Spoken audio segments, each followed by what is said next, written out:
देखिए, आज बड़ा सौभाग्य किया कि आज शिष्य ने कहा कि मैं नाम नहीं लूंगा। ये भी एक पत्रकारिता, क्योंकि बाकी लोगों को भी जानकारी होनी चाहिए। अशोक गुलाटी, पत्रकार प्रेस परिषद उत्तराखंड का अध्यक्ष अभी नियुक्त हुआ हूँ, पहले कुमाऊं मंडल का अध्यक्ष। आज महत्वपूर्ण बैठक हुई है। सभी पत्रकार साथी जो हमारे सीनियर थे और आज सभी इलेक्ट्रॉनिक वाले सभी आए और एक सुर में और सर्वसम्मति से जो युवा, तेज तर्रार, ईमानदार और सबको साथ लेके चलने वाले और नरेंद्र राठौर जी को आज हमने जिला अध्यक्ष उधम सिंह नगर की कमांड संभाली है।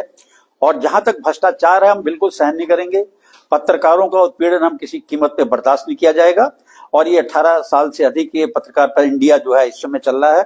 18 राज्यों में से 18 राज्यों में काम कर रहा है। और हमें विश्वास है कि नरेंद्र राठौर जी को आज हमने जो बनाया है उधम सिंह नगर का जिला अध्यक्ष, इनसे कहा गया कि आप 10 दिन के अंदर में जिला उधम सिंह नगर और महानगर रुद्रपुर की आप इकाई जो है 10 दिन में आप प्रस्तुत करेंगे। और अब सब साथियों से भी मैं निवेदन करता हूं कि जो नए अध्यक्ष हैं इन सबको इनकी मदद की जाए, क्योंकि अकेले आदमी चना भी नहीं फोड़ सकता। मैं प्रदेश अध्यक्ष हूं, मैं अकेला कुछ नहीं कर सकता। आप सबके सहयोग के साथियों से और एकजुटता से हमारा मकसद है पत्रकारों का उत्पीड़न किसी भी कीमत पे ना होना, पत्रकारों की समस्या को प्रायोरिटी देना। और जो छोटे लघु जो समाचार पत्र हैं, साप्ताहिक, मासिक, पाक्षिक, जिनको जो है उपेक्षा हो रही है। और एक जो सबसे बड़ा तुगलक जो फरमान जारी हुआ है पूरे इंडिया में कहीं नहीं है कि जो अखबार छपता है अगले दिन स्पीड पोस्ट से आरएनआई को भेजना होता है। ये पूरे इंडिया में नहीं, केवल ये उत्तराखंड के लिए लागू हुआ है। हम ये मुख्यमंत्री से और जो पत्रकारों पर आए दिन उत्पीड़न है, इसके लिए शीघ्र ही हम डीजीपी से मिलेंगे। और जो ये इस संबंध में जो है जो मेन, और दूसरा यहाँ पे जो प्रेस क्लब है वो काफी दिनों से बंद पड़ा हुआ है। विवाद हम चाहेंगे या तो पत्रकार प्रेस को दे दिया जाए या इसमें सूचना विभाग को दे दिया जाए, ताकि वो जो है अपना कार्य जो काम कर सकें। और अधिकारियों की जो सूचना अधिकारियों की भी यहाँ पे और नियुक्ति की जाए। और खटीमा में भी सहायक सूचना अधिकारी नहीं है, माननीय मुख्यमंत्री जी का गृह क्षेत्र है।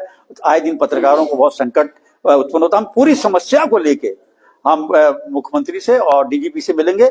और हम जो नरेंद्र राठौर जी को बनाया, हमें बहुत उम्मीदें हैं इनसे और पूरे साथियों की भी उम्मीदें हैं कि सबको साथ लेके चलेंगे और पत्रकारों के हित में जो है एक झंडे में सबको लेके आएंगे। जी आपको जिलाधीश बनाया गया, क्या कुछ कहना है आपका?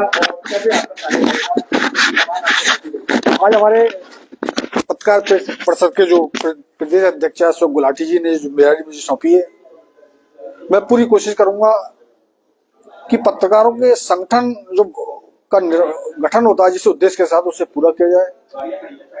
रुद्रपुर ही नहीं, हम देखते हैं कि पूरे प्रदेश में, पूरे देश में पत्रकारों का लगातार उत्पीड़न होता है। पत्रकार हमेशा निष्पक्ष होकर खबरें छापते हैं, लेकिन इसके बाद कुछ लोग उन्हें पत्रकारों को टारगेट करने लगते हैं। उसमें आम आदमी नहीं, प्रशासन हो गया, पुलिस हो गया, नेता हो गए, सभी लोग देश भावना से पत्रकार के पीछे लग जाते हैं।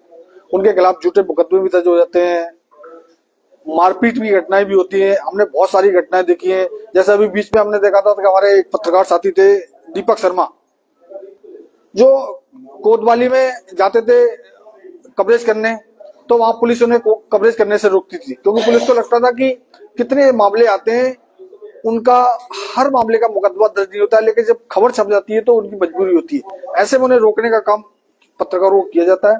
बहुत सारे ऐसे मामले हैं जिनमें लगातार कितनी घटनाएं हुई है पत्रकारों के साथ। हमारे बीच में अभी हमारे एक पत्रकार साथी थे जो कवरेज कर रहे थे यहाँ डीडी चौक पे ही, उन्होंने सवाल पूछ लिया तो यहाँ के कप्तान ने उनसे कह दिया कि आप पत्रकारों को सवाल पूछने का अधिकार किसने दे दिया।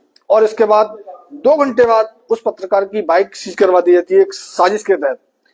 बताया तो यह था कि पत्रकार का जो मोबाइल नंबर था वो सर्वराइज पर लगा दिया गया था। उस मामले को हमने, हमारे प्रदेश अध्यक्ष अशोक गुलाटी जी ने प्रमुखता से उठाया और मोर्चा खोल दिया, जिसके बाद पुलिस बैकफुट पर आई और कहीं ना कहीं हमने अपने पत्रकार साथी को न्याय दिलवाया। ऐसा काम हम आगे भी करते रहेंगे। हम आपको बता दें कि 2007-8 में हमने यहाँ पर कुमाऊं युवा प्रेस क्लब का गठन किया था, क्योंकि पहले उस समय जो पत्रकार थे, जैसे अब छोटे नए पत्रकार आ रहे हैं, उन्हें जो बड़े बड़े पत्रकार हैं पत्रकार नहीं समझते। ऐसे हमारे साथ था, तब हमने कुमाऊं युवा प्रेस क्लब का गठन किया और अपने जो दबे कुचले पत्रकार थे उन्हें जोड़ा और उनकी लड़ाई लड़ी। आज भी कुमाऊं प्रेस क्लब चल रहा है और अब जो हमें पत्रकार प्रेस परिषद से जुड़ गए, जिलाध्यक्ष भी जो बनाया है, मैं पूरे भरोसे के साथ कहता हूं कि पत्रकारों की लड़ाई पूरी ताकत से लड़ी जाएगी, उनकी आवाज कहीं दबने नहीं दी जाएगी, और जहां भी पत्रकारों को हमारी जरूरत पड़ेगी हम उनके साथ खड़े होंगे। ये नहीं कि हम संगठन में हमारे 10 लोग हैं तो हम उन्हीं के साथ हैं। हम हर संगठन से जुड़े हर पत्रकार जो खबर लिखता है, पोर्टल चलाता है, फेसबुक पर खबर लिखता है, क्योंकि खबर लिखने वाला हर पत्रकार है। ये नहीं है कि अखबार में जो खबर लिख रहा है वही पत्रकार है, जो लिख सकता है वो पत्रकार है। ये बात प्रशासन भी जानता है, सरकार भी जानती है, सब कोई जानता है। लेकिन सवाल तब उठते हैं अगर आप उनकी अच्छी खबर छापते रहो तो मुख्यमंत्री भी खबर आपसे छपाएंगे, एसएसपी भी आपसे खबर छपाएगा, डीएम भी आपसे खबर छपाएगा। लेकिन आपने कभी उनकी पोल खोल दी तब आपसे पूछेंगे आप काय के पत्रकार हो, इससे पहले आपसे नहीं पूछेंगे। लेकिन हम जो दोहरी नीति है उसके खिलाफ लगातार लड़ेंगे, हर पत्रकार को न्याय दिलवाएंगे और उत्पीड़न नहीं होने देंगे। ये पूरे भरोसा देते हैं। अपने सभी साथियों का, प्रदेश अध्यक्ष का मैं आभार जताता हूं कि उन्होंने मुझे महत्वपूर्ण जिम्मेदारी दी है जिला की, और मैं उसे निभाऊंगा और शीघ्र ही